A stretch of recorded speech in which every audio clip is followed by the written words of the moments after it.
नमस्कार। आज मैं आपको गोवर्धन पूजा की विधि और कथा के बारे में बताने जा रही हूँ। दोस्तों, कार्तिक शुक्ल पक्ष की प्रतिपदा के दिन गोवर्धन की पूजा की जाती है। अधिकतर गोवर्धन पूजा का दिन दिवाली पूजा के अगले दिन पड़ता है और इस दिन को भगवान कृष्ण द्वारा इंद्र देवता को पराजित किए जाने के उपलक्ष्य में मनाया जाता है।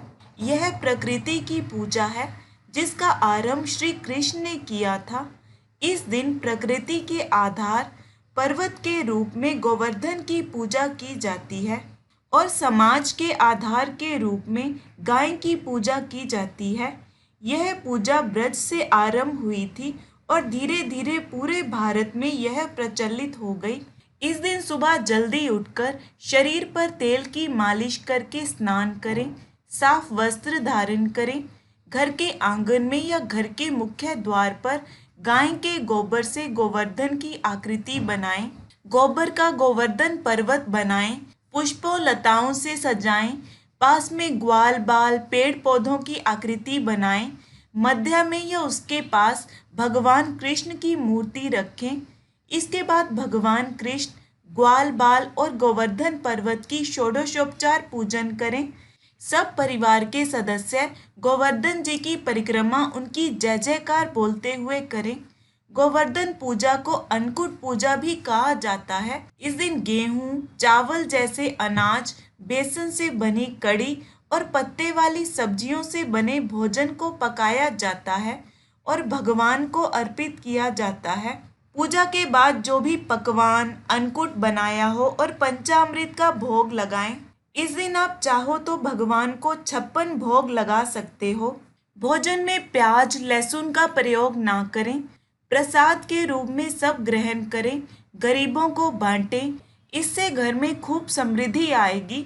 अब अगर इस तरह से गोबर से गोवर्धन पर्वत बना के पूजा ना कर सकें तो भगवान कृष्ण के ऐसे चित्र की पूजा करें जिसमें उन्होंने गोवर्धन पर्वत उठाया हो। लड्डू गोपाल घर पर हैं तो उन्हें पंचामृत से स्नान करवाएं, नए वस्त्र पहनाएं, विधिवत पूजा करें। मन में गोवर्धन पर्वत का ध्यान करते हुए अपने स्थान पर खड़े होकर 7 बार परिक्रमा करें। आपने इस दिन जो भी पकवान अन्नकूट बनाया हो और पंचामृत का भोग लगाएं। गोवर्धन पूजा की कथा पढ़ें या सुने, आरती करें। परिवार के सब सदस्य प्रसाद ग्रहण करें, गरीबों में बांटें। इस दिन सबके साथ मिलकर भोजन करें। गोवर्धन गिरी भगवान के रूप में माने जाते हैं और इस दिन उनकी पूजा अपने घर में करने से धन धान्य, संतान और गोरस की वृद्धि होती है। कई लोग इस दिन व्रत भी रखते हैं। गोवर्धन पूजा में गोधन यानी गायों की भी पूजा की जाती है। शास्त्रों में बताया गया है कि गाय उसी प्रकार पवित्र होती है जैसे नदियों में गंगा। गाय को देवी लक्ष्मी का स्वरूप भी कहा गया है। देवी लक्ष्मी जिस प्रकार सुख समृद्धि प्रदान करती है, उसी प्रकार गाय माता भी अपने दूध से स्वास्थ्य रूपी धन प्रदान करती है। इस तरह गाय संपूर्ण मानव जाति के लिए पूजनीय और आदरणीय है।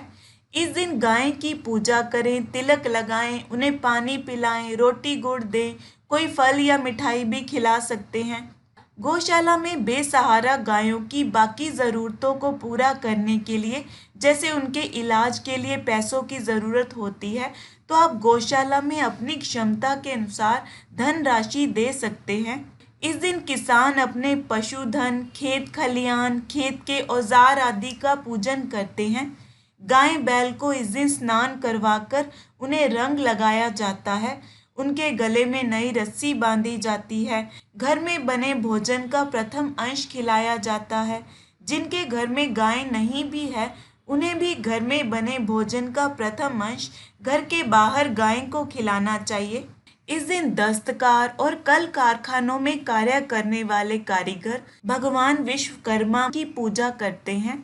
इस दिन सभी कल कारखाने तो पूर्णतः बंद ही रहते हैं। घर पर कुटीर उद्योग चलाने वाले कारीगर भी काम नहीं करते। भगवान विश्वकर्मा मशीनों और उपकरणों का पूजन कैसे करें, इसके वीडियो का लिंक डिस्क्रिप्शन में दिया है, आप देख सकते हैं। महाराष्ट्र में यह दिन बलि प्रतिपदा या बलि पड़वा के रूप में मनाया जाता है।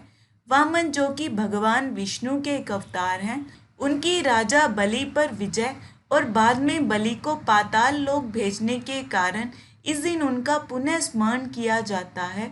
यह माना जाता है कि भगवान वामन द्वारा दिए गए वरदान के कारण असुर राजा बलि इस दिन पाताल लोक से पृथ्वी लोक आता है।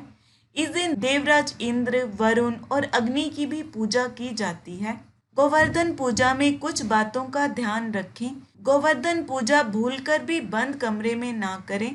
इस दिन गायों की और भगवान कृष्ण की पूजा जरूर करें। साफ कपड़े पहनकर गोवर्धन पूजा करें। काले रंग के कपड़े ना पहने। हल्के पीले या नारंगी रंग के कपड़े पहने। परिवार के सभी लोग एक साथ मिलकर गोवर्धन पूजा करें। इस दिन गायें, पौधों, जीव जंतुओं को किसी तरह का नुकसान ना पहुंचाएं। मांस, मदिरा या किसी भी नशीली वस्तु का सेवन ना करें। अब मैं आपको कुछ उपाय बताती हूँ। गाय को स्नान करवाकर उसका तिलक करें। उसे फल और चारा खिलाएं। गाय की 7 बार परिक्रमा करें। गाय के खुर के पास की मिट्टी ले लें। इसे कांच की बोतल में अपने पास सुरक्षित रख लें। किसी भी जगह अगर इस मिट्टी का तिलक लगाकर जाएंगे तो सफलता ज़रूर मिलेगी। संतान प्राप्ति के लिए आज दूध, दही, शहद, शक्कर और घी से पंचामृत बनाएं और फिर उसमें गंगा जल और तुलसी मिला लें। इसके बाद भगवान कृष्ण को शंख में भरकर पंचामृत अर्पित कर दें और फिर क्लीं कृष्ण क्लीं का 11 माला जाप करें। फिर इस पंचामृत को ग्रहण करें। ऐसा करने से आपकी मनोकामना ज़रूर पूरी होगी। गोवर्धन पूजा का शुभ मुहूर्त डिस्क्रिप्शन में दिया है, आप देख सकते हैं। अब मैं आपको इसकी कथा सुनाती हूँ। एक समय की बात है, श्री कृष्ण अपने मित्र ग्वालों के साथ पशु चराते हुए गोवर्धन पर्वत जा पहुँचे। वहाँ उन्होंने देखा कि बहुत से व्यक्ति एक उत्सव मना रहे हैं।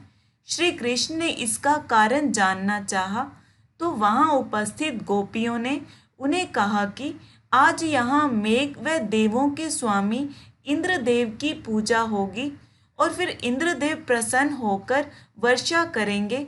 फलस्वरूप खेतों में अन्न उत्पन्न होगा और ब्रजवासियों का भरण पोषण होगा। यह सुन श्री कृष्ण सबसे बोले कि इंद्र से अधिक शक्तिशाली तो गोवर्धन पर्वत है, जिनके कारण यहाँ वर्षा होती है और सबको इंद्र से भी बलशाली गोवर्धन का पूजन करना चाहिए।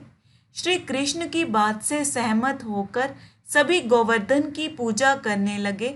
जब यह बात इंद्रदेव को पता चली तो उन्होंने क्रोधित होकर मेघों को आज्ञा दी कि वे गोकुल में जाकर मूसलाधार बारिश करें। मूसलाधार बारिश से भयभीत होकर सभी गोपियां, ग्वाले श्री कृष्ण के पास गए। यह जान श्री कृष्ण ने सबको गोवर्धन पर्वत की शरण में चलने के लिए कहा। सभी गोपियां, ग्वाले अपने पशुओं समेत गोवर्धन की तराई में आ गए। तत्पश्चात श्री कृष्ण ने गोवर्धन पर्वत को अपनी कनिष्ठा पर उठाकर छाते सा तान दिया। इंद्रदेव के मेघ 7 दिन तक निरंतर बरसते रहे, किंतु श्री कृष्ण के सुदर्शन चक्र के प्रभाव से ब्रजवासियों पर जल की एक बूंद भी नहीं पड़ी।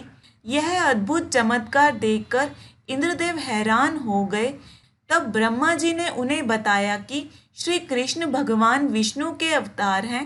सत्य जान इंद्रदेव श्री कृष्ण से क्षमा याचना करने लगे। श्री कृष्ण ने इंद्रदेव के अहंकार को चूर चूर कर दिया, अतः उन्होंने इंद्रदेव को क्षमा किया और 7वें दिन गोवर्धन पर्वत को भूमि तल पर रखा और ब्रजवासियों से कहा कि अब वे हर वर्ष गोवर्धन पूजा कर अन्नकूट का पर्व मनाएं।